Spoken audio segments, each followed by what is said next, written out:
आइए दोस्तों, एक बार फिर मिशन टेक क्लासेज में आप सभी का स्वागत। हम बात करते हैं क्वेश्चन नंबर 1। 500 केवीए ट्रांसफार्मर पूर्ण भार पर आयरन लॉस 500 वाट और कॉपर लॉस 2000 वाट है, तो किस भार पर दक्षता अधिकतम होगा, यानी कि डेल्टा मैक्स। ये अधिकतम दक्षता के लिए फार्मूला होता है delta mu under root WI/WC, iron loss और कॉपर लॉस। तो इसमें डेल्टा म्यू क्या है 500 के लिए, ध्यान दीजिएगा, गुणे WI अंडर रूट WI का मान 500 बटा 2000। इसको हल करेंगे तो आएगा 4, तो आ जाएगा ये बराबर 500 गुणे 1/2। 2 से काटेंगे आ जाएगा 250 के भी है। तो इस तरीके से ऑप्शन नंबर सी सही है। क्लियर। अब हम बात करते हैं क्वेश्चन नंबर 2। फ्लक्स नियंत्रण विधि में डीसी मोटर की गति प्राप्त होती है। अब फ्लक्स नियंत्रण कर रहे हैं, ध्यान देना। फ्लक्स नियंत्रण यानी कि n से 1/5। फ्लक्स नियंत्रण यानी कि फ्लक्स को कम कर रहे हैं, तो स्पीड क्या होगा, उच्च होगा।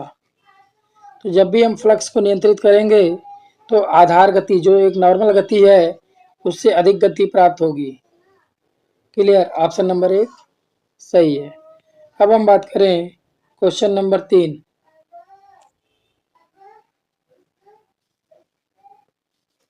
एक डीसी शंट मोटर के घूर्णन की दिशा को आपस में बदलकर उल्टा किया जा सकता है। केवल आर्मेचर टर्मिनल, या तो क्षेत्र या तो आर्मेचर टर्मिनल, आपूर्ति टर्मिनल, केवल फील्ड टर्मिनल। तो ऑप्शन नंबर बी सही है। या तो आप आर्मेचर के टर्मिनल को बदल दो, या तो आप क्षेत्र के टर्मिनल को बदल दो, फील्ड यानी कि। क्लियर। इन दोनों में से किसी एक का में बहने वाली धारा की दिशा को बदलेंगे तो ऑटोमेटिक उसकी घूर्णन दिशा हमारा परिवर्तन हो जाएगा। अब बात करते हैं question number 4। DC shunt motor में यदि क्षेत्र धारा कम कर दी जाती है तो मोटर की गति होती है कमी, बढ़ोतरी, वही रहेगी, इनमें से कोई नहीं। अब यहाँ भी कह रहे हैं कि क्षेत्र धारा यानी कि फाई को जब भी हम कंट्रोल करेंगे तो ये क्या होगा, हम बार बार कह रहे हैं इसको कंट्रोल करने से स्पीड बढ़ेगा, इसलिए ऑप्शन नंबर बी सही है। अब हम बात करें क्वेश्चन नंबर 5।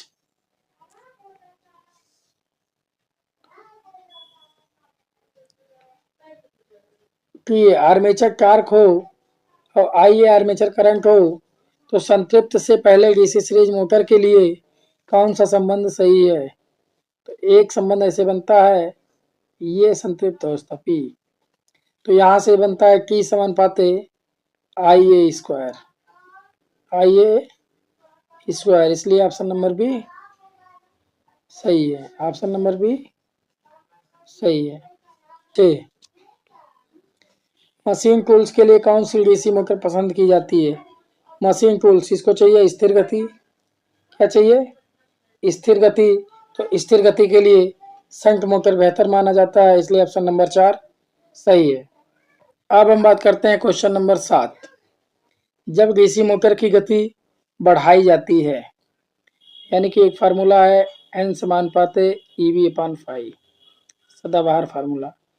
जब मोटर की गति बढ़ाई जाती है तो बैक ईएमएफ बढ़ता है और करंट कम होता है, बैक ईएमएफ घटता है और करंट बढ़ता है।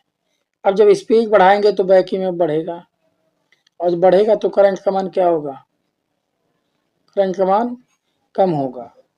तो ऑप्शन नंबर ए सही है। क्लियर। जब भी स्पीड बढ़ेगा तो वोल्टेज का मान बढ़ेगा और करंट का मान कम होगा। अब हम बात करते हैं क्वेश्चन नंबर 8। निरंतर गति के लिए कौन सी डीसी मोटर पसंद की जाती है। अब बात करें निरंतर गति या स्थिर गति के लिए हमेशा शंट मोटर यूज किया जाता है, जो कि